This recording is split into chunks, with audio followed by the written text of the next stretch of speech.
श्रीमद् करुणासागर महाराज की जय, कैवल धाम की जय, जगत गुरु श्री हरिचंद देवाचार्य जी महाराज की जय। कथा सत्संग प्रारंभ का सब केवल साहिब, सत्केवल साहिब, सत्केवल साहिब, सत्केवल साहिब। आज ठाकरा विभागना गरतेश्वर तालुकाना बलाडा गामे कैवलधामवासी पटेल जशोदाबेन प्रभुदासना कैवलधामवासी व्यक्ति लघुने पारायण करावनार पटेल प्रभुदास बाबरभाई, एमना बेन धुरीबेन, जशोदाबेनना दीकरा नितेशभाई, एमना धर्मपत्नी मालविकाबेन, बीजा दीकराना रुकिनभाई प्रभुदास, एमना धर्मपत्नी मोनाबेन, जशोदाबेननी दीकरीओ सद्गुणाबेन तथा चंद्रिकाबेन तथा तमाम सगा संबंधीओ एमनो परिवार बधानी भावनाथी આજે આ લઘુનેમી પારાયણનું આયોજન થયેલું છે। લઘુ પારાયણનું આ બીજું સત્ર આપણે કથા સત્સંગ સાંભળીશું। પરમ ગુરુ આપણને જુદી જુદી રીતે શું કરીએ તો આપણે કૈવલમય બનીએ, કર્તામય બનીએ। શરીર છૂટે ત્યાં સુધી આપણા હૃદયની અંદર એક જ એવા નિજ સૃષ્ટિના સર્જનાર કૈવલ કર્તા એનું રટન રહે, એમનું ભજન થાય, સારા કર્મ બને અને આપણું જીવન માનવ ઘાટ આપણો સાર્થક બને એવા ધ્યેયથી આપણે આ લઘુનેમી પારાયણનું આયોજન કરીએ છીએ। લઘુનેમી પારાયણ કરવાથી રાત્રે મેં વાત કરી હતી કે આપણો બધાય કર્મ પરમ ગુરુ માફ કરી દેતા હોય છે।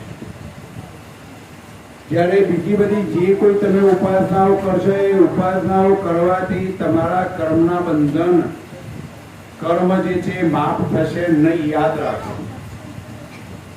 ઘણા લોકો એવું માનતા હોય છે ભાઈ આ બીજી બધી દેવી દેવતાઓની ઉપાસના કરીએ, એનો ડોરો બોધીએ, એની માળા કરીએ, બધા જ હરખા છે। ના, સર્જનાર એક જ છે।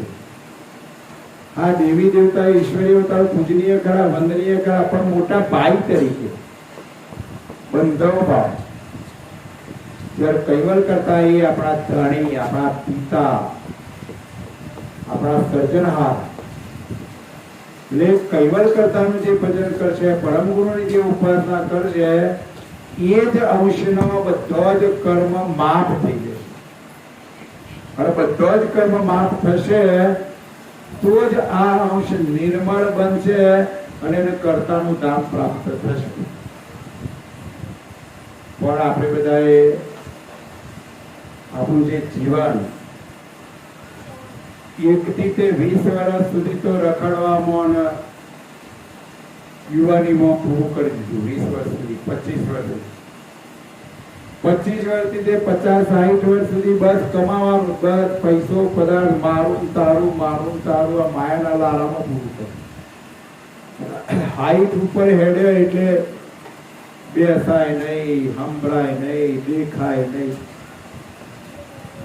એટલે 60 ઉપરમાં આપણે ભજન ના થઈ શકે, 1 થી 25 વર્ષમાં ભજન ના થઈ શકે, અને 25 થી 50 વર્ષમાં જયારે ભજન કરવાનું છે તેઓ મારું તારું, માયાનું લારું એમાં ફસાઈ ગયા। એટલે જગતની અંદર આખી એવી સૃષ્ટિનું નિર્માણ થયું કે તમામ અંશો માયાના વશ થઈ ગયા। મારા તારાપણાના દાવામાંથી મુક્ત થયા જ નહીં, બ્રહ્મજાળમાં પડી ગયા। અહીંયા પરમ ગુરુ કહે છે કે તમે જે કોઈ ક્રિયા કરો છો એ ક્રિયા પાછળ તમને શું ફળ મળશે એને જોવાનો વિચાર કરો. દાખલા તરીકે આપણે ખેતરમાં ખેતી કરીએ છીએ તો આપણને પહેલી ખબર હોય છે કે ભાઈ હું આટલી તમાકુ વાવો હોય તો આટલામાં પાકશે અથવા આટલામાં પકવવી પડશે, પછી આપણે ખેતી કરીએ. ધંધો કરતા હોય તો એ અપેક્ષા આપણી હોય તો મારા આ ધંધામાંથી આટલો ચોક્કસ નફો કરવાનો છે. એમ ધાર્મિક વિભાગની અંદર પણ તમે જે કોઈ પૂજા અર્ચના કરતા હોય તો એ વિશેની સમજ, એ વિશેનું જ્ઞાન આપણને હોવું જોઈએ. પણ ના, આ તો એક બેન પેલા પેપડાના નેચ દોરો આમ બેઠ અને પોણી ચડાવે એટલે એકડે કરવી એટલે બીજે કરે. હવે જેને અજ્ઞાનતા છે, જેને ખબર નહીં, એ તો કરે કરે, પણ પરમ ગુરુના શરણમાં જે આવ્યા છે એ પાછો એટલે સમજવાનું છે. આમાં તમને ઠપકો નહીં આપતા, પણ એક મીઠી ટકોર કહું છું કે પરમ ગુરુનું જ્ઞાન આપણને થયું છે, પરમ ગુરુના શરણમાં આવ્યા છે અને પરમ ગુરુ પાંચમા વેદના આધારે આપણને જે રસ્તો બતાવી રહ્યા છે એ રસ્તા આપણે ચાલીશું તો પછી બીજી કોઈ ક્રિયાની જરૂર પડશે નહીં. કારણ પરમ ગુરુનું જ્ઞાન છે એની અંદર તમામ જે કોઈ જગતની અંદર ક્રિયાઓ ચાલી રહી છે તમામનો સાર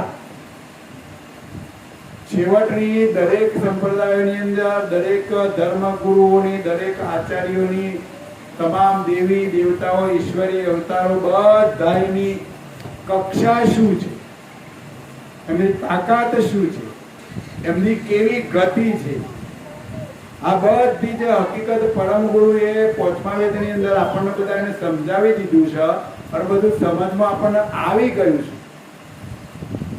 તો પછી આચરણમાં આપણે આવી જવું જોઈએ. પછી દેખાદેખી કરવાની જરૂર નહીં. મારે શું કરવું છે એ જ જુઓ. હું પરમ ગુરુના શરણમાં આવ્યો છું એટલે મારા પરમ ગુરુ સિવાય બીજું આપણા મનમાં કશું હોવું જોઈએ નહીં. અને કદાચ કોઈ એવો પ્રસંગ આવ્યો, સગા સંબંધીના ઘેર ગયા, કોઈના આમંત્રણના ભાવથી તેઓ ગયા, તો આપણો ઉપલક ભાવ તેવો હોવો જોઈએ. બાકી હૃદયનો ભાવ તો કૈવલ કરતા પરમ ગુરુ સિવાય બીજી કોઈ જગ્યાએ હૃદયનો ભાવ જોડવો જોઈએ નહીં. અમે બધા ઘણી જગ્યાએ ગામમાં ફરતા હોઈએ અને કોકના ઘેર જઈએ એટલે હું ખાસ મંદિરમાં ઘરનું જે મંદિર બનાવ્યું એમાં મારી નજર પડી ગઈ. હવે ત્યાં નજર કરે એટલે પરમ ગુરુએ બેહાડેલા હોય, ઉમિયા માતાએ બેહાડેલા હોય, શિવજીને બેહાડેલા હોય, ગણેશજીને બેહાડેલા હોય, રોમ ભગવાન બેહાડેલા હોય, કૃષ્ણ ભગવાન બેહાડેલા હોય, આ બધા બેહાડેલા હોય. હવે જોજો પ્રશ્ન શું બનશે, સમજવા જેવું પરમ ગુરુની જ્ઞાન ગતિ પ્રમાણે કે તમે બધાનું પૂજન કરો છો, બધાની આરતી ઉતારો છો, એટલે તમારે જયારે દુઃખ આવે ને એ વખત પેલા રોમ ભગવાન બેહાડેલા છીએ એવું વિચારશે. તમારા બાજુમાં શિવજી બેઠા છે કે શિવજી સહાય કરશે, અને પેલા શિવજીને એમ થશે કે બાજુમાં ઉમિયા માતાજીએ બેહાડ્યો છે તો ઉમિયા માતાજીએ સહાય કરશે. ઉમિયા માતા એમ વિચારશે કે બાજુમાં ગણપતિ બેહાડ્યા છે તે રે સહાય કરશે. વધારે જો બેસાડેલા હશે તો એક તમારા હોવું જોશે નહીં. જો આ પરમ ગુરુ કહી રહ્યા છો સમજવાનું છે. એટલે આપણા મંદિરની અંદર, આપણા ઘરની અંદર જેની આપણે પૂજા અર્ચના કરીએ છીએ એમાં પરમ ગુરુ સિવાય બીજા કોઈ દેવી દેવતાઓ, ઈશ્વરી અવતારોની મૂર્તિ કે ફોટો પૂજામાં હોવો જોઈએ નહીં. પરમ ગુરુ કહી રહ્યા છે કે હું સર્વજ્ઞ છું, બધાની હકીકતને જાણું છું. એટલે આપણો હૃદયનો ભાવ શુદ્ધ છે કે અશુદ્ધ છે, આપણે જે કોઈ સેવા કે ઉપાસના કરી રહ્યા છે એ ઉપાસના શુદ્ધ છે કે અશુદ્ધ છે, સાત્વિક છે કે ભેળસેળ વાળી છે, આ સમજવાનું અને પોતાના નિર્ણય લેવાનો છે. કોઈને કહેવાની જરૂર નથી. એટલે ઘણા લોકો પોતાની માન્યતા, પોતાનું જે મન છે એ મનને મનાવી અને આ બધી ક્રિયાઓ કરતા હોય છે. પરમ ગુરુ કી જે આ જગતના જીવોને આ દેવી દેવતાઓ, ઈશ્વરી અવતારો, આ બધી જે કોઈ ઉપાસનાઓ છે, ઉપાસનાઓ એમના મનમાં જે બ્રહ્મ છે, જે ભ્રમણાઓ છે, જે વ્યાયામ છે, જે અંધશ્રદ્ધા છે, જે દોરા ધાગામાં પડ્યા છે, એ બધાને સમજણના કર્મો લાવી અને ખરા જે સર્જનાર છે એની હું ઓળખાણ કરાવું છું અને એનું ભજન કરવાનું છે.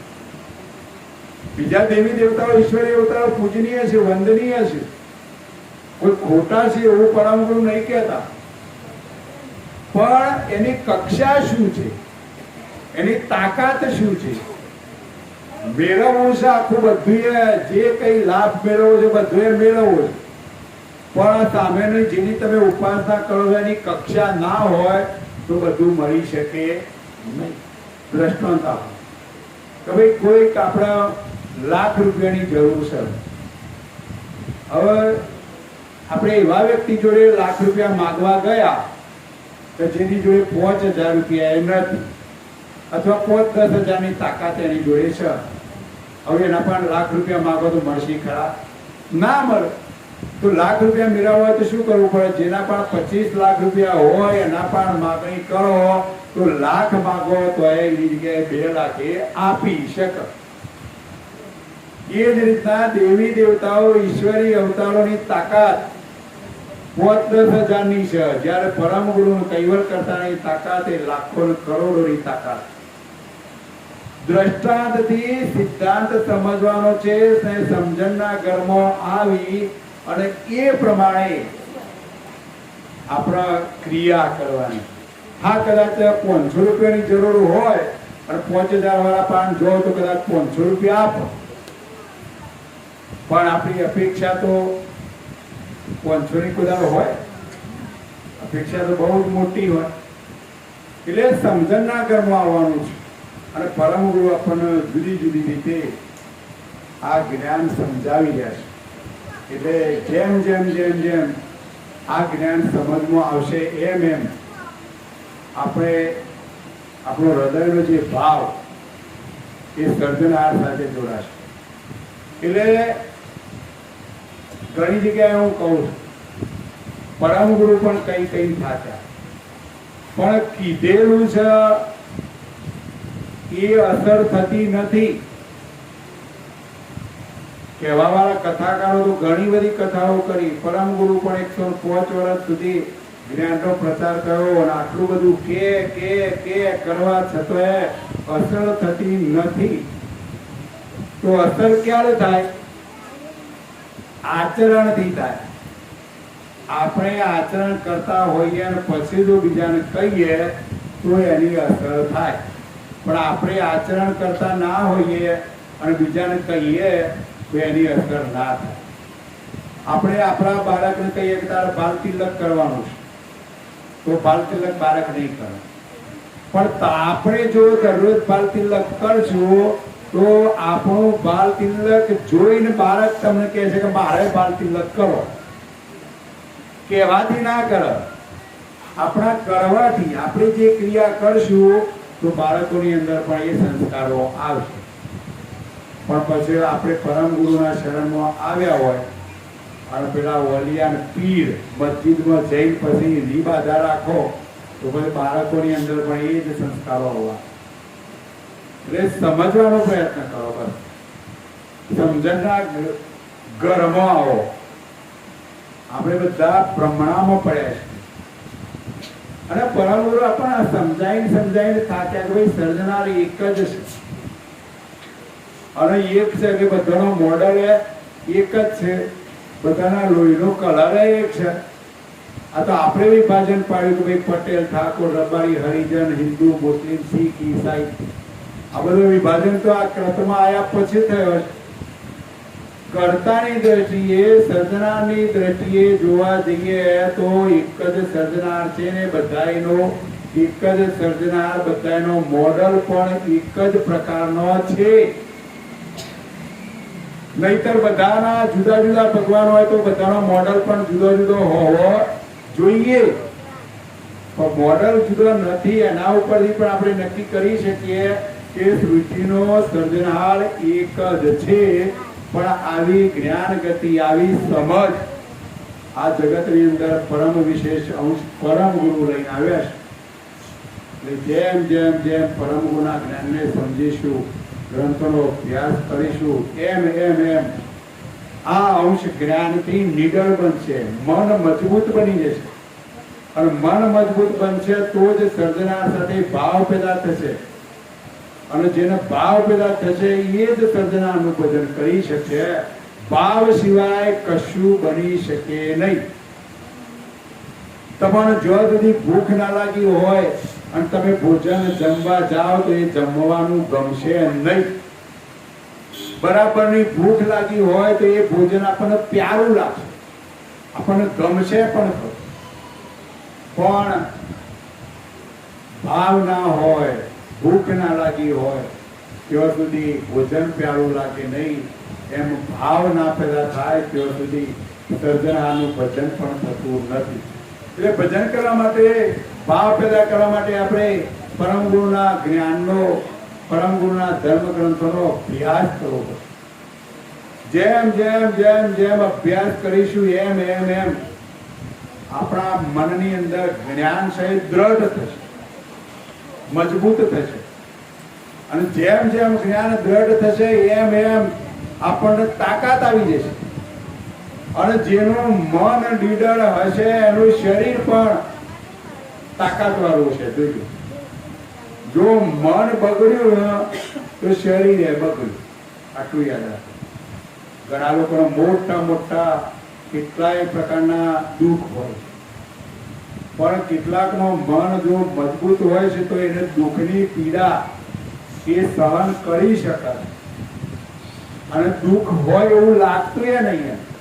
પણ કોણ જે અંશ જ્ઞાનથી મજબૂત હોય, એનું મન છે મજબૂત હોય, જે નીડર હોય, એનું શરીર પણ મજબૂત હોય, અને શરીર ઉપર પણ કોઈ જાતની વેદના થતી નથી. પણ મન મજબૂત ક્યારે બને? જ્ઞાનથી, સમજ, ગ્રંથોના અભ્યાસથી, પરમ ગુરુના શરણમાં આવવાથી, સંતોના સંગમાં રહેવાથી. આપણે નહીં કહેતા જેવો સંગ એવો રંગ. તો આપણે જેટલા પરમ ગુરુના શરણમાં રહીશું, આપણે આ ગ્રંથોના નજીકમાં રહીશું, એવો સંગ આપણને રાખશે. એટલા માટે આપણે ધર્મ ગ્રંથોનો અભ્યાસ કરીએ. પરમ વિશેષ પરમ ગુરુ કરતા મિલન રેકો અંગ 18મું સક્રત ચિંતામણી ગ્રંથનો 18મા અંગનો આપણે અભ્યાસ કરી રહ્યા છીએ. 15 ચોપાઈનો આપણે અભ્યાસ કર્યો હતો. પુરાણા માયાથી રહિત નિજ કૈવલ કરતા પોતાના હૃદયમાં પ્રેમ ધારણ કરીને કૈવલ કરતાનો જે અંશ છે, અંશને જ્યારે મરે ત્યારે કરોડો કલ્પોથી વિખૂટા પડેલા તે અંશને કૈવલ કરતાને પરમ ગુરુ જ્ઞાન અર્પણ કરીને એના મનને શાંત કરે છે. પણ ક્યારે? પરમ ગુરુના શરણમાં આવીએ, જ્ઞાનથી સમૃદ્ધ બનીએ, તો પરમ ગુરુ આપણા મનની અંદર તમામ જે કલ્પનાઓ જલ્પનાઓ હોય છે એ બધી જ કલ્પનાઓ પરમ ગુરુ પૂર્ણ કરતા હોય છે. આપણું જે 4 ધામ છે એમાં બાલ કુવેર, કોઈકને બાળક ના હોય ને બાલ કુવેર જઈને પરમ ગુરુ આગળ જો એની અરજી કરે, એને બાલ કુવેરને જો વિનંતી કરે તો ચોક્કસ બાલ કુવેર સોંપડતા હોય છે. આપણા બાળકોની જો રક્ષા કરનાર હોય તો બાલ કુવેર રક્ષા કરતા હોય છે. બાલ કુવેર અષ્ટકનો તમે પાઠ કરો તો ચોક્કસ આપણા બાળકોનું, અને આપણે કૈવલ કરતા આપણે બાળકો છીએ, એવા ભાવથી આપણે બાલ અષ્ટક કરીશું બાલ કુવેરનું તો ચોક્કસ બાલ કુવેર આપણું રક્ષણ કરતા હોય છે. એટલે અહીંયા પરમ ગુરુ કહી રહ્યા છે કે જેનો આ રીતે પરમ ગુરુ સાથે કૈવલ કરતા સાથે જેનો મેળાપ થશે એ અંશને કરોડો કલ્પોથી આપણે પરમ ગુરુને પામી શક્યા નથી, પણ આપણું સદભાગ્ય કહેવાય, અહોભાગ્ય કહેવાય, પૂર્વજન્મની પુણ્ય કહેવાય કે જેના કારણે આપણને આ જ દેહે સમર્થ પરમ ગુરુ મળ્યા છે. તો આવા પરમ ગુરુ કરોડો કલ્પોથી આપણે વિખૂટા પડેલા છીએ અને આજે પરમ ગુરુ મળ્યા છે. તો એવા પરમ ગુરુ એમની ઉપાસના કરવાથી આપણા બધાના મનને શાંત કરે છે, આપણા બધાનો સારો યા ખોટો દુષ્કૃત કર્મ જે છે બધે પરમ ગુરુ માફ કરે છે અને આ અંશને નિર્મળ બનાવીને ચોક્કસ એ કર્તાના ધામમાં લઈ જાય છે. 16મી ચોક્કસ પવિત શાંતિ જબ સકલ તપત કી ઈચ્છતા રહી નતાઈ નિજ પતિ પરમ ધામ અપન મેં રાખિત સદા અટલાઈ. ભવિત શાંતિ જબ સકલ તપન કી ઈચ્છતા રહી નતાઈ. જ્યારે કૈવલ કરતા ને પરમ ગુરુ આપણા બધાય પ્રકારના જે કોઈ ત્રિવિધિ તાપ હોય, આપણા મનની અંદર અશાંતિ હોય, એ બધા જ પ્રકારની ઈચ્છા એ કૈવલ કરતા ના સ્મરણથી, પરમ ગુરુની ઉપાસનાથી આપણે હર હંમેશ નિયમિત ટાઈમ ટુ ટાઈમ જો પરમ ગુરુની ઉપાસનાને લક્ષ્ય ભજન કરીશું તો ચોક્કસ કૈવલ કરતા આપણને એમનું જે અટલ ધામ, જે અખંડ ધામ છે એ ધામની અંદર પરમ ગુરુ આપણને લઈ ગયું. બોલાડો નક્કી કરો આપણે પરમ ગુરુના કૈવલ કરતાના ધામમાં જવું છે તો બધા અહીંયા 84ના ચક્કરમાં પાણીપુરી ને ભજીયો ખાવા રહેવું છે.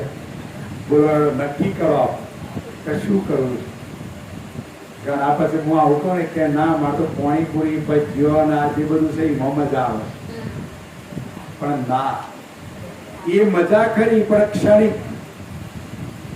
1 સેકન્ડ 2 સેકન્ડ 10 મિનિટ 5 મિનિટ માટે જેટલો સમય સ્વાદ તમે ખો એટલો સમય, પછી તો પાછા મનમાં કેટલાય પ્રકારના ઉદ્વેગો ચાલુ થઈ ગયો. એટલે કૈવલ કરતાના ધામમાં જવું હોય તો પરમ ગુરુની ઉપાસના, એમનું લક્ષ્ય ભજન, કૈવલ કરતાનું લક્ષ્ય ભજન, પ્રગટ જાપ, આ બધી ક્રિયા કરવી પડશે. અને દેવોના ધામમાં જવું હોય તો દેવનું ભજન કરવું પડશે. દેવનું ભજન કરો તો દેવના ધામમાં જવાય, પણ દેવનું ધામ જે છે એ પણ કૈવલ કરતાની રચેલી રચના છે. એટલે ત્યાં જઈને જેટલી આપણી પુણ્ય છે એટલી ભોગવી પાછા ચક્કરમાં આવી જવા. ટૂંકમાં ક્રતમાં જે કોઈ આવ્યા છે એ ક્રતમાં આવેલા દેવી દેવતાઓ, ઈશ્વરીય અવતારો પૂજનીય ખરા, વંદનીય ખરા. આપણા બધા કરતા એમની કક્ષા અધિક ખરી, પણ આપણને અખંડ સુખ એ આપી શકે નહીં, કર્તા પદ પ્રાપ્ત કરાવી શકે નહીં. કારણ એ બધાને પણ ઉત્પન્ન કરનાર એક જ સૃષ્ટિના સર્જનહાર છે. તમામ દેવી દેવતાઓ, રામ ભગવાન, કૃષ્ણ ભગવાન, શિવજી, બધાના ફોટા તમે જોજો. બધા આ રીતના 2 હાથ જોડી અને કોઈકની ઉપાસના, કોઈકનું ભજન કરી રહ્યા, ઓખો ટાળેલી છે. તો આ રીતના જો દેવો ક્રિયા કરતા હોય તો એના ઉપરથી એક વસ્તુ નક્કી થાય છે કે અમને પણ ઉત્પન્ન કરનાર સૃષ્ટિના સર્જનાર ન્યારા રહેલા છે. આપણને પણ ઉત્પન્ન કરનાર, કીડીને પણ ઉત્પન્ન કરનાર, દેવોને પણ ઉત્પન્ન કરનાર, બધાના સૃષ્ટિના સર્જનાર એક જ છે. એટલે આવા સર્જનારનું ભજન કરશું તો જ અખંડતામ પ્રાપ્ત થશે, નહીતર આ 84ના ચક્કરમાં ઉટાવવું પડશે. બોલો હેડો શું કરવું? જો નરે સારો કર્મ કરશું તો માનવ ઘાટમાં, નરે દુષ્કૃત કર્મ કરશું તો જેલ ભોગવવી પડશે. માનવ ઘાટમાં રહીને સારો કર્મની સાથે દેવોનું ભજન કરશું તો દેવધામ પ્રાપ્ત થશે. અને માનવ ઘાટમાં રહીને સારો કર્મની સાથે કૈવલ કરતાનું ભજન કરશું તો અખંડ સુખ, કાયમ માટેનું સુખ, દુઃખના દાડા આવશે જ નહીં. અને શરીર છે ત્યાં સુધી અનેક ગણું વૈભવી સુખ તો ખરું જ. આટલું બધું પરમ ગુરુ સમજાવશે તો આપણને એની અસર થતી નથી. તો અસર કેમ નથી થતી? ભૂલ આપણે ક્યાં પડી જાય છે? કોના કહેવાથી આપણે બીજી બધી જગ્યાએ આપણે દોડીએ છીએ? કયા કારણથી આપણે આ રીતના ભટક્યા કરીએ છીએ? વિચાર દ્રષ્ટિથી વિચાર કરો, બસ. સમજણના કરવામાં આવો, બસ. બીજી કોઈ વાત. આ એક એક ચોપાઈની અંદર પરમ ગુરુ આપણને સમજાવી રહ્યા છે કે આપણા મનની અંદર અનેક પ્રકારના બધા તાપ છે. ત્રિવિધી તાપ રહેલા છે. એ તાપોને શાંત કરવા હોય તો કૈવલ કરતાનું રટન કરવું પડશે. અને પરમ ગુરુના શરણમાં જે અંશ આવશે એ અમને જ મનની અંદર શાંતિ પ્રાપ્ત થશે. એટલે પરમ ગુરુ આપણને જુદી જુદી રીતે આ રીતે સમજાવી રહ્યા છે. આગળ 17મી ચોપાઈ.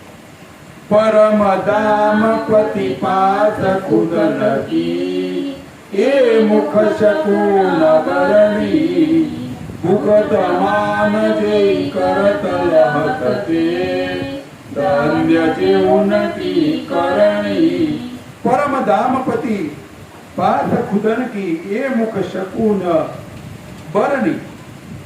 મહાન કૈવલ પતિ પાસે રહેવાનું જે અખંડ સુખ, પરમ કૈવલ ધામના સુખનું જે વર્ણન પરમ ગુરુ કહે છે કે આપણને આપણા સ્વરૂપનું ભાન થયું. કૈવલ કરતાનું આપણે ભજન કરીએ છીએ, કૈવલ કરતા સાથે એકમેક રહીએ છીએ. પણ એ જે સુખ છે એ સુખ મુખ દ્વારા આપણે બીજાને કોઈને કહી શકીએ નહીં. આ સત્ય સનાતન હકીકત. દાખલો આપો કે કુંવારી કોઈ કે સ્ત્રી હોય, કુંવારી આપણી દીકરી હોય અને એને લગ્ન કરે છે એવો વેશ ધારણ કરે. હું લગ્ન કરી દીધો છે, હું પરણી ગઈ છું, એવો કપડો પહેરે, મંગલસૂત્ર પહેરે, બંગડીઓ પહેરે. આ ઉપલક ભાવથી આ બધી ક્રિયાઓ કરે, એને કોઈ કાર્ય એના પતિનું સુખ મળે નહીં. પરમ ગુરુ સમજાવી રહ્યા છે. અને જેને કરતા સાથે મેળાપ કર્યો, એના જેનો લગ્ન થઈ ગયો, એના ધણી સાથે એનો મેળાપ થયો, અને જે ધણી સાથેનો મેળાપ થયા પછીનું જે સુખ મળે છે એ સુખનું વર્ણન પણ દીકરી કરી શકે નહીં. એમ કૈવલ કરતા સાથેનું જે અખંડ સુખ છે એ સુખનું વર્ણન પણ પરમ ગુરુ કહે છે કે મારા મુખથી એ વર્ણન કરી શકું તેમ નથી. પણ પરમ અખંડ સુખને તો જેને ભોગવ્યું હોય એ જ જાણી શકે. જેને લગ્ન કર્યા હોય એ જ દીકરીને એના પતિનું સુખ કેવું છે એ જ દીકરી જાણી શકે. એમાં આપણે પણ કૈવલ કરતાના અંશ છીએ, એક કૈવલ કરતાના છોકરો છીએ. કૈવલ કરતાની આપણે માની લેવાનું કે એક દીકરી છીએ. અને આપણા માલિક એ સર્જનાર. એ સર્જનાર સાથે જો આપણે એકમેક થઈશું તો સર્જનારનું સુખ આપણને મળશે ખરું. પણ એનું વર્ણન કરવું હોય તો એ વર્ણન કરી શકાતું નથી.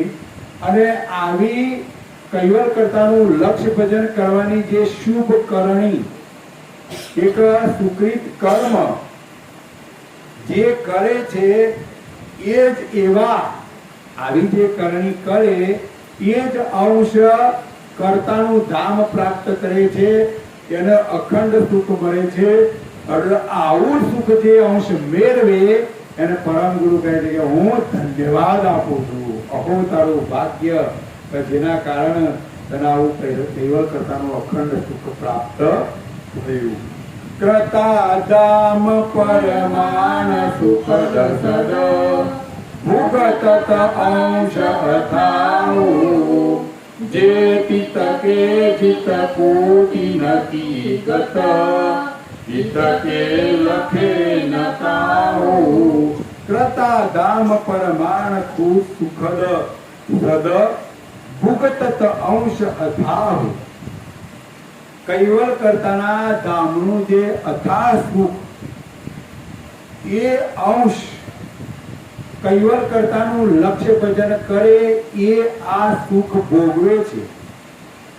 જે અંશ તેઓ રહેતા હોય તેમને જે તેની શાંતિ હોય છે, અહીંના કોઈ જીવો તે કૈવલ ધામના અખંડ સુખને જાણી શકતા નથી.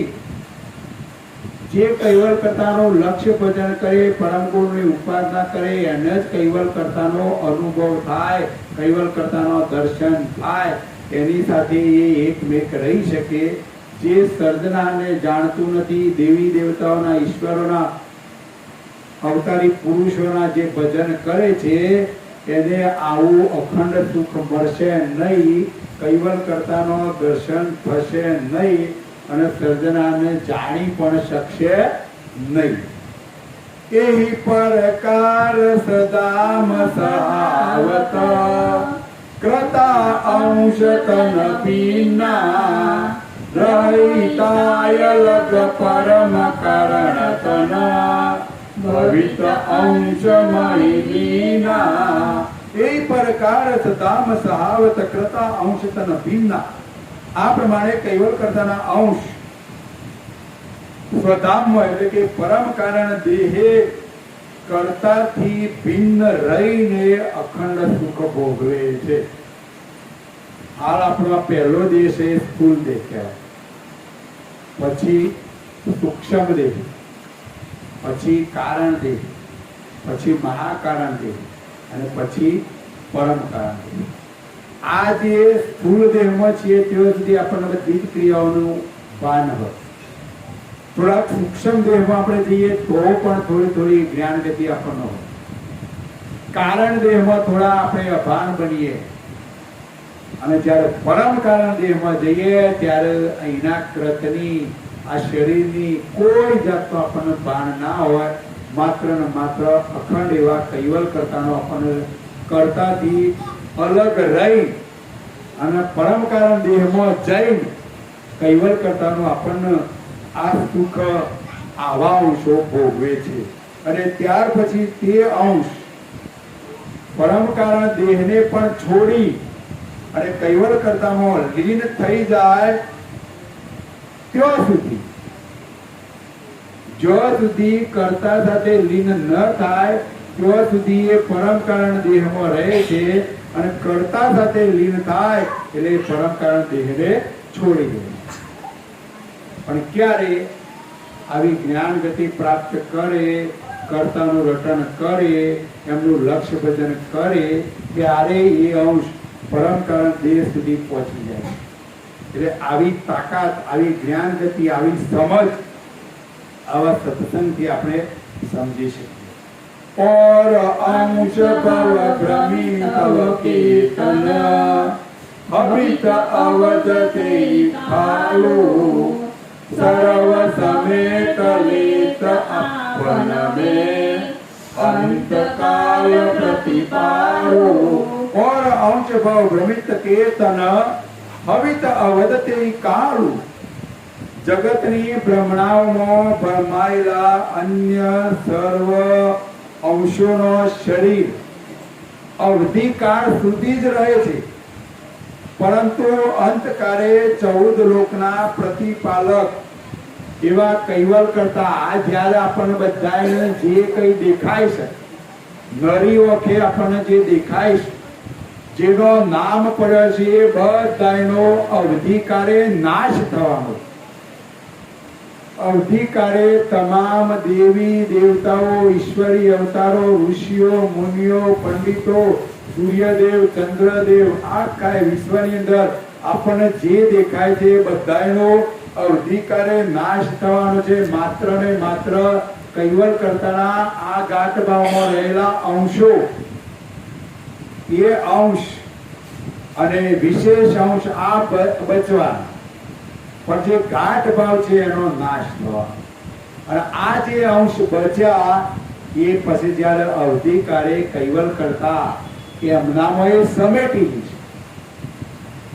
પણ જો સુધી કૈવલ કરતા આ અંશને ના સમેટે ત્યાં સુધી તો આપણે આ ત્રિવિધિના તાપમાં, આ ટેન્શનમાં, આ ઉપાધિઓમાં, આ જન્મ મરણના દુઃખમાં, કરેલા કર્મના પાપ જે હોય દુષ્કૃત કર્મના એ બધા ભોગવવામાં આપણું જીવન વ્યર્થ બની જાય. એ સમજણના કર્મો અંતકાળે તો બધા જ અંશો કૈવલ કરતામાં ભરી જશે, પણ જ્યાં સુધી કર્તાનો મેળાપ ના થાય ત્યાં સુધી આ અંશ દુઃખી દુઃખી દુઃખી જ રહેવા. અને આપણને સમર્થ પરમ ગુરુ મળ્યા છે તો પરમ ગુરુના શરણમાં આવ્યા હોય એ તો ચોક્કસ, અને બીજા જે કોઈ ના હોય એ પણ પરમ ગુરુના શરણમાં આવશો તો ચોક્કસ અખંડ સુખ મળશે, કોઈ પણ જાતનું દુઃખ રહેશે નહીં.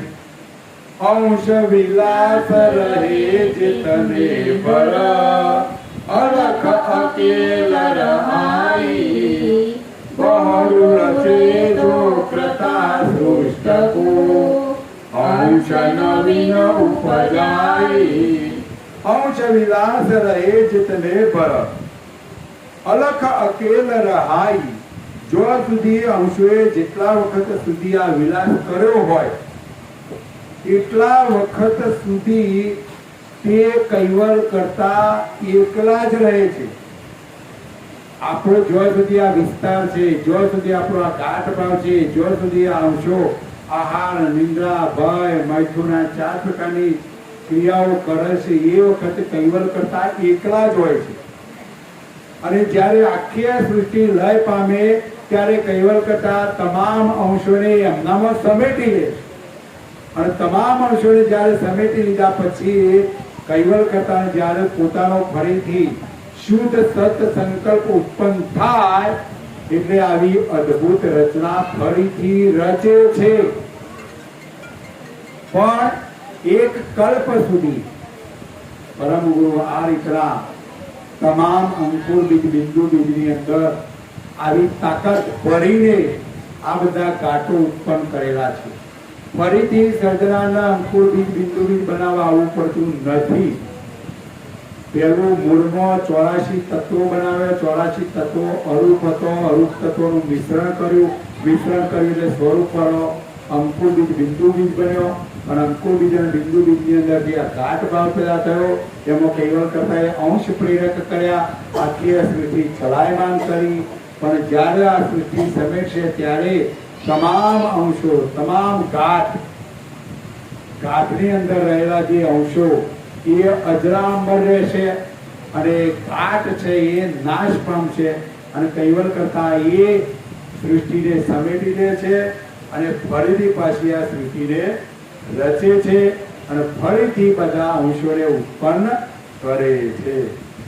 આગલે અંશ તો પાપ પુણ્ય કો ભુગતિ ભય નિરાલે સૌખ્ય રહે ભિન્ન કરતા સે પરમ તંત્ર અંતકાલે.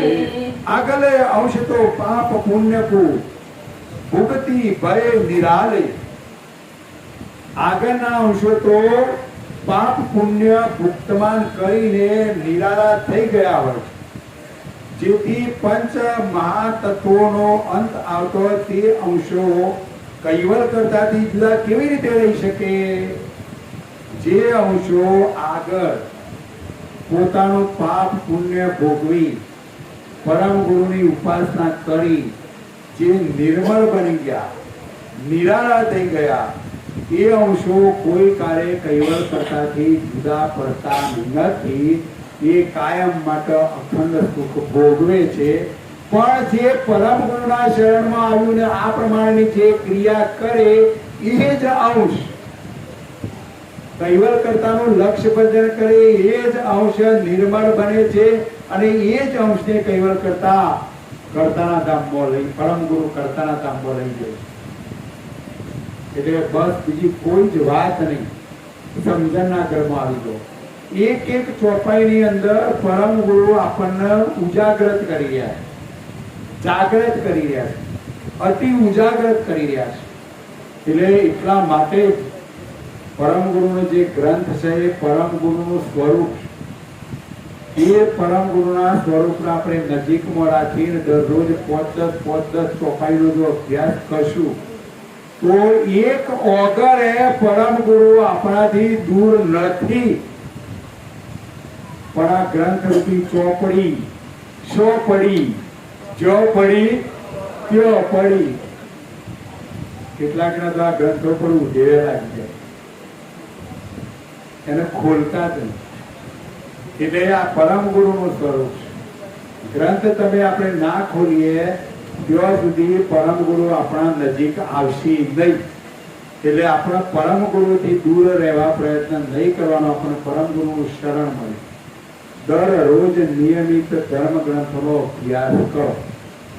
અને એક ચોપાઈની અંદર પરમ ગુરુ સમજાવી રહ્યા છે કે જે અંશ પરમ ગુરુની ઉપાસના કરશે, કર્તાનું લક્ષ્ય ભજન કરશે, એ કૈવલ કરતા કે જે મારાથી એક ઓગળ પણ છેટો હશે નહીં.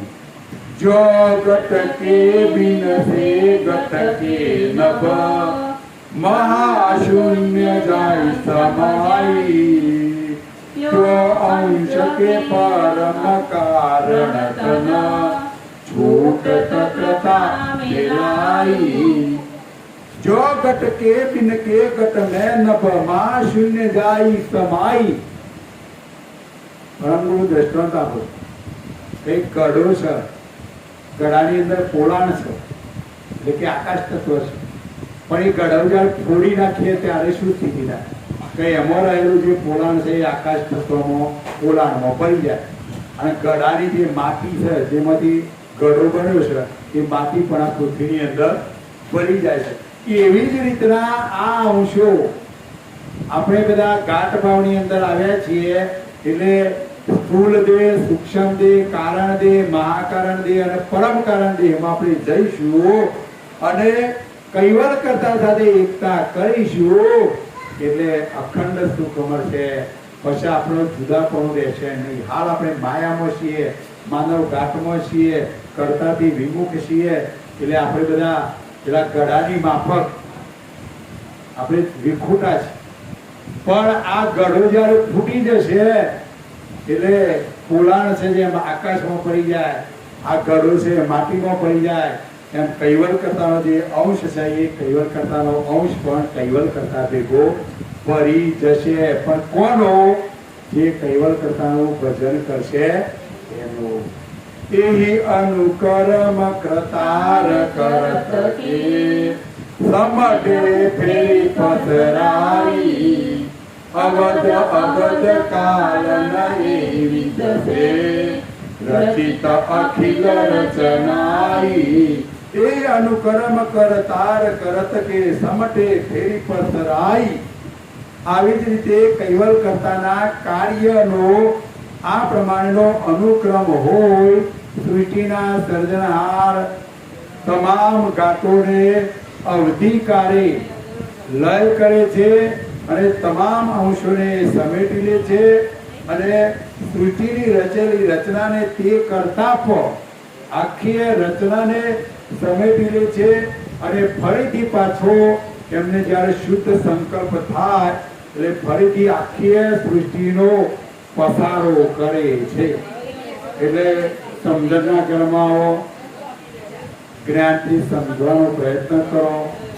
જેમ જેમ સમજણના ઘરમાં આવશો એમ એમ ખરા સર્જનાની ઓળખાણ થશે, એના પ્રત્યે ભાવ પેદા થશે અને એનું ભજન થશે. આગળ પણ કરતા નિજ સકલ અંશ કે અવધ કાલ વિનો સોઈ. આદ્ય અંત અજમાલ અજોનિક સદા અખંડિત હોય. પણ કરતા નિજ સકલ અંશ કે અવધ કાલ વિનો સોઈ. પરંતુ સર્વ અંશોના નિજ કૈવલ કરતા અવધિ કાળના, એટલે કે કૈવલ કરતાનું કોઈ આયુષ્ય નહીં. કૈવલ કરતા જન્મતા નથી ને એમનું મરણ પણ નથી. સૃષ્ટિના સર્જનાર છે, અવિનાશી છે, અમર છે, અજન્મા છે, અવિગત છે, અકળ છે, અમાપ છે. આવા કૈવલ કરતાને આદ કે અંત કશું લાગતું નથી. અને કૈવલ કરતા ગુપ્ત રીતે પાછા આપણને દેખાય નહીં એ રીતના કાયમ માટે સદાને માટે અખંડ રહેલા છે. આપણે બધા લય પામી જઈશું, આપણે એટલે આ શરીર લય પામી જશે, પણ શરીરનું સંચાલક કરતા સાથે એકમેક છે અને કૈવલ કરતા કાયમ માટે અખંડ અવિનાશી રહેલા છે. અને ફરીથી એમને જ્યારે ઈચ્છા થાય ત્યારે સૃષ્ટિની નવીન રચના કરે છે. પરમ અંશ હમતે પતિન કે સકલ અંશ ઈશતાય કલ્પ કલ્પ બીત જાય આય પુની કહન ખોજ કરતાય. પરમ અંશ હમતે પતિન કે સકલ અંશ ઈશતાય. એ કૈવલ પતિનો હાલ જે આપણે વર્ણન કર્યું કે અવિનાશી, અજર, અમર, અખંડ, અકર એવા જે કૈવલપતિ છે એવા કૈવલપતિનો પરમ ગુરુ કહે છે કે હું પરમ વિશેષ અંશ છું અને સર્વ અંશોમાં જે કોઈ બધા આ જગતની અંદર અંશ છે બધાય અંશોની અંદર પરમ ગુરુ એ પરમ વિશેષ અંશ છે, શ્રેષ્ઠ અંશ છે. દરેક કલ્પે કૈવલ કર્તાની ખોજ એટલે કૈવલ કર્તાની ઓળખાણ કહેવા માટે આ વિશ્વની અંદર પરમ ગુરુ એક કલ્પે આવી છે.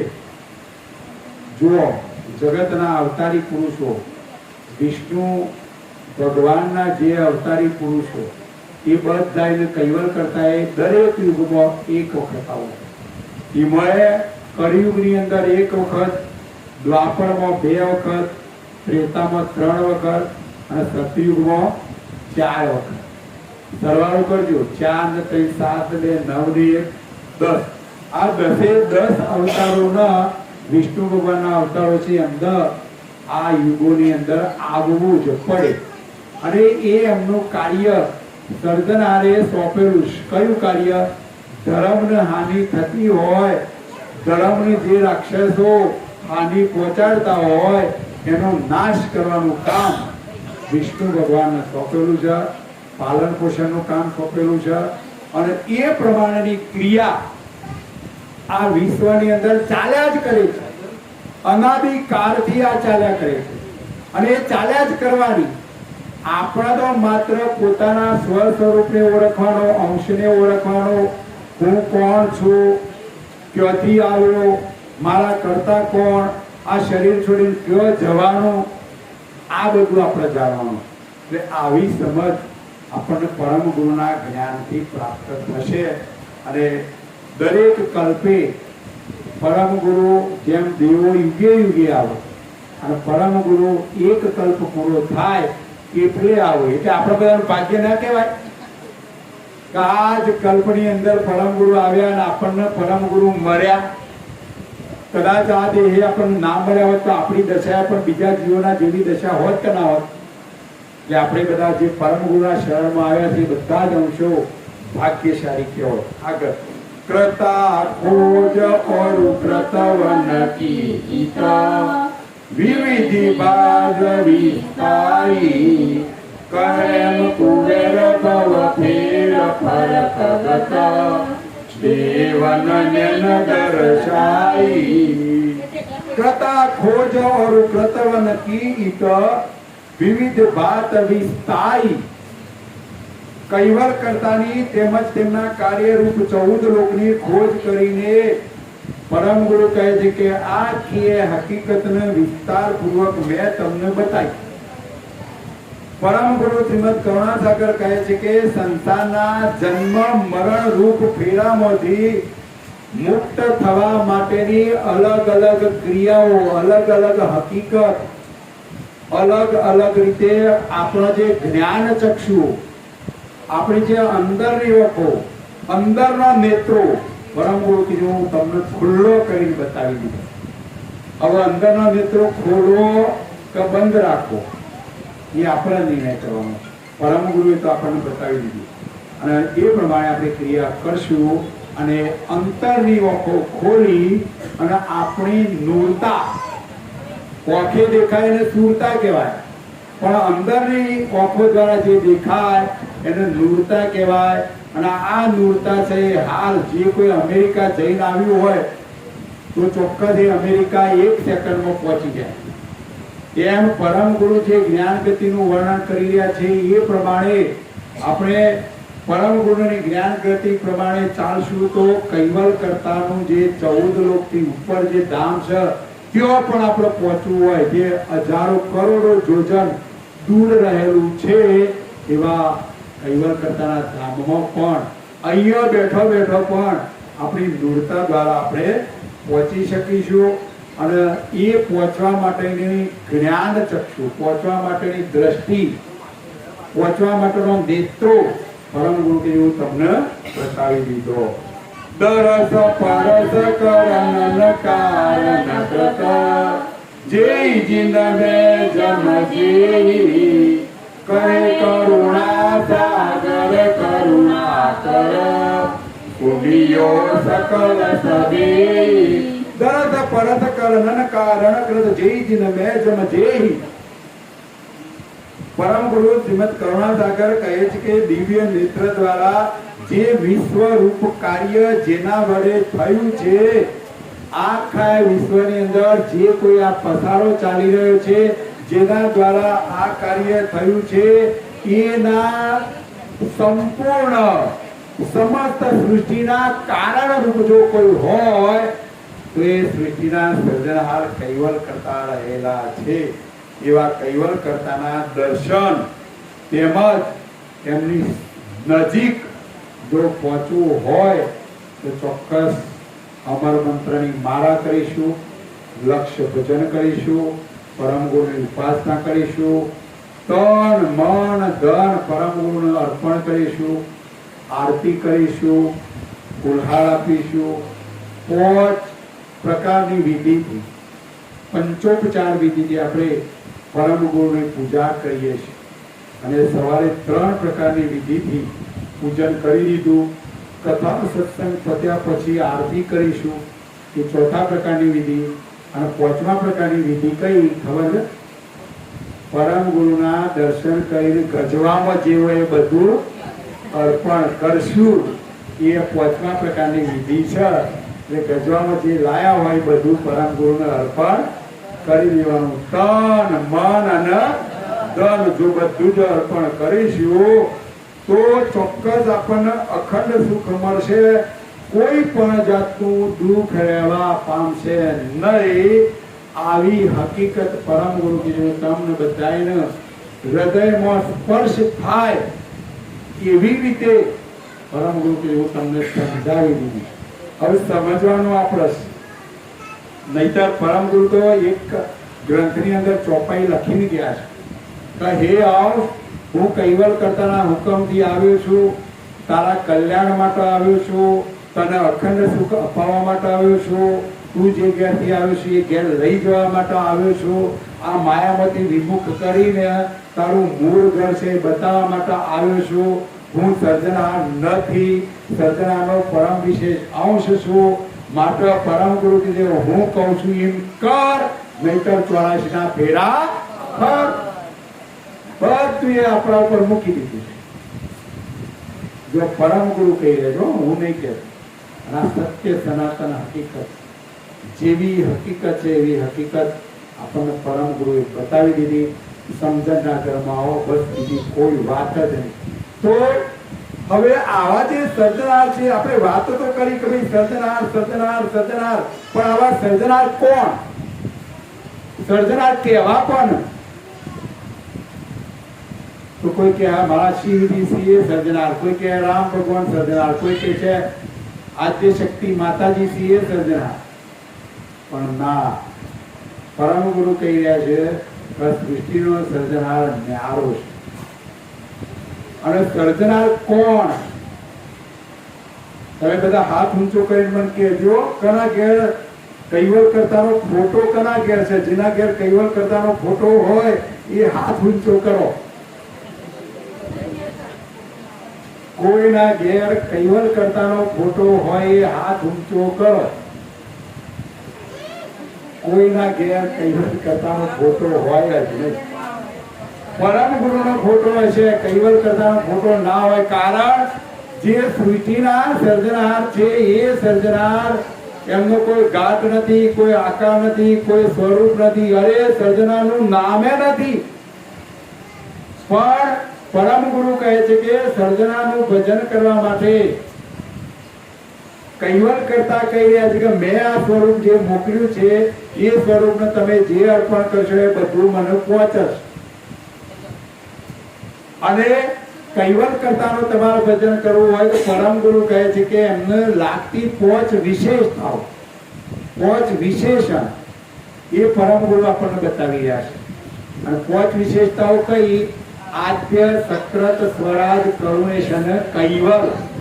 લખવા બેઠો તો એ નામ છે, પણ એ જે પોચ વિશેષતાઓ છે એ અખંડ છે, અવિનાશી છે, અમર છે. જેમાં આ વસ્તુ તમને મનમાં ના બેસતી હોય તો દ્રષ્ટાંત આપો. આપણે કોઈ ખેતી કરતા હોય તો એને આપણે ખેડૂત કહીએ, બેંકમાં નોકરી કરતા હોય એને બેંકર કહીએ. અને માનો કે રમણભાઈ શાળામાં નોકરી કરે તો આપણે રમણભાઈ માસ્તર કહીએ. પણ રમણભાઈનું જ્યારે શરીર પડી જાય તો મરણનો દાખલો કોનો ને કરશે? માસ્તરનો ને કરશે? ના, રમણભાઈનો મરણનો દાખલો ને. માસ્તર શબ્દ છે એ અજરામર છે, એટલે નામ કહેવાય. રમણભાઈ એ નામ કહેવાય ને માસ્તર એ નામ કહેવાય. પણ એક નામ છે નાશવંત છે અને એક નામ છે એ શાશ્વત છે. અને જે શાશ્વત નામ છે એને નામ ના કહેવાય, એ એની વિશેષતા કહેવાય. અને આવી જે વિશેષતાઓ છે એ અજર અને અમર છે. એમ કૈવલ કરતાને પણ પરમ ગુરુ વિશેષતાઓ, પોચ વિશેષતાઓ લાગી. આદ્યનો અર્થાત પ્રથમ. કોઈ નહોતું, કશું જ નહોતું ત્યારે, આકાશ નહીં, પૃથ્વી નહીં, કશું જ નહીં, આપણે પણ નહીં, ત્યારે સૃષ્ટિના સર્જનહાર હતા પ્રથમ. આ સૃષ્ટિની અંદર પહેલું કોણ? તો સૃષ્ટિના સર્જનહાર. બીજી વિશેષતા લાગી સક્રત. સ એટલે પોતે, કૃત એટલે રચના. સૃષ્ટિના સર્જનારે કોઈનો સાથ, સંગાત, સહકાર લીધા સિવાય એકલા હાથે આ સૃષ્ટિ રચીશ, એટલે એમને સક્રત વિશેષણ લાગે. ત્રીજું વિશેષણ લાગે સ્વરાજ. સ્વ એટલે પોતાનું, રાજ એટલે સત્તા. આ જગતની અંદર સર્જનાર સિવાય બીજા કોઈની સત્તા ચાલતી નથી. અને તમારી સત્તા ચાલતી હોય તો તમે ધાર્યું હોય બધું થાય જ, પણ થતું નથી, એટલે આપણી સત્તા ચાલતી નથી. ચોથી વિશેષતા છે કરુણેશ. કરુણેશ એટલે કરુણા, દયા. સૃષ્ટિના સર્જનહારનો આપણે છોકરો છીએ એટલે એમની દયા આપણા બધાના ઉપર રહેલી છે. એટલે ટાઈમો ટાઈમ ખાન પાન, ઘાસ, ચારો જેને જેવો જોઈએ, જેટલો જોઈએ, કીડીને કણ, હાથીને મણ, બધાને કૈવલ કરતા ટાઈમો ટાઈમ આપો છે. એટલે કરુણેશ વિશેષણ પણ સર્જનહાર લાગે છે. અને પાંચમી વિશેષતા છે કૈવલ. વરથી રહી, જગતથી ન્યારા, સબસે ન્યારા. જો બધું ચોખ્ખી ને ચટ સમજણમાં આવે એવી આ હકીકત છે. પણ કોણ જાણે આપણા અહીંયામાં જમ બેઠા છે કે હું છે તે આ ખોપડીમાં આ બધું ઉતરતું નથી.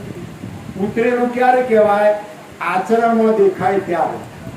બાકી તો બધી જે કોઈ આ વાતો કરી, જો તમે આચરણમાં નહીં મૂકો તો સમજી લેવાનું કે પથ્થર ઉપર પાણી. પથ્થર ઉપર ગમે એટલું પાણી રેડ રેડ કરો તો એ ઓગળતો નથી. એટલે તમારા આચરણમાં નહીં આવે તો હું એવું માનીશ કે આ બધા પથ્થરોના આગળ જ આ કથા કરી. એટલે પથ્થર હોય તો પણ જરા ઓગળજો, જ્ઞાનને સમજવાના પ્રયત્નો કરજો. પરમ ગુરુનો વચનો કડવો છે, કેટલાકની કદાચ લાગણી દુભાય તો માફ કરજો. અને જો આ વચનો સમજણમાં આવો તો પરમ ગુરુના આશીર્વાદથી એમ સમજજો. અને જેનું ભાગ્ય હશે એને જ આ હકીકત સમજમાં આવશે. ભાગ્ય સિવાય સમજમાં આવશે નહીં. એટલે સમજવાનો પ્રયત્ન કરીશું તો ચોક્કસ અખંડ સુખ મળશે, કોઈ પણ જાતનું દુઃખ રહેવા પામશે નહીં. એટલે આવી જ્ઞાન ગતિ, આવી સમજ આપણે બધાને મેળવવાની છે. આજે જશોદા બેનનું શરીર પડી ગયું એ નિમિત્તે લઘુનેમી પારાયણનું આ આયોજન થયેલું છે. અને આ આયોજનની અંદર આપણે બધાએ સમજણના ઘરમાં આવી અને શું કરીએ તો આપણું મન કૈવલ્યકર્તા સાથે જોડાયેલું રહે, આપણને અખંડ સુખ મળે, કોઈ પણ જાતનું દુઃખ રહે નહીં. અને આવા બધા નિમિત્તોથી, આવા બધા લઘુનેમી પારાયણો દ્વારા આપણે જો જ્ઞાનને સમજીશું, હૃદયમાં ઉતારીશું, એ પ્રમાણેની ક્રિયા કરશું તો અખંડ સુખ મળશે, કોઈ પણ જાતનું દુઃખ રહેશે નહીં. આદ્ય સક્રત સ્વરાજ કરુણેશ કૈવલ્યકર્તા કી, શ્રી કૃષ્ણ સ્વામી મહારાજ કી, પરમ ગુરુ શ્રીમદ કરુણાસાગર મહારાજ કી, દ્વિતીય કોયાચાર્ય નારાયણદાસજી મહારાજ કી, તૃતીય કોયાચાર્ય બળદેવદાસજી મહારાજ કી, ચતુર્થ કોયાચાર્ય ભગવાનદાસજી મહારાજ કી, પંચમ કોયાચાર્ય પ્રયાગદાસજી મહારાજ કી, ષષ્ટમ કોયાચાર્ય શીતલદાસજી મહારાજ की, सप्तम कोयाचार्य जगत गुरु श्री अविचल देवाचार्य जी महाराज की, श्री सब संतन की, श्री सब देवन की, श्री ज्ञान संप्रदाय की, श्री गुरुगादी सारसापुरी की, श्री कैवल धाम की, श्री कथा सत्संग पूर्णावर्ती का सत कैवल साहेब, सत कैवल साहेब, सत कैवल साहेब, सत कैवल साहेब.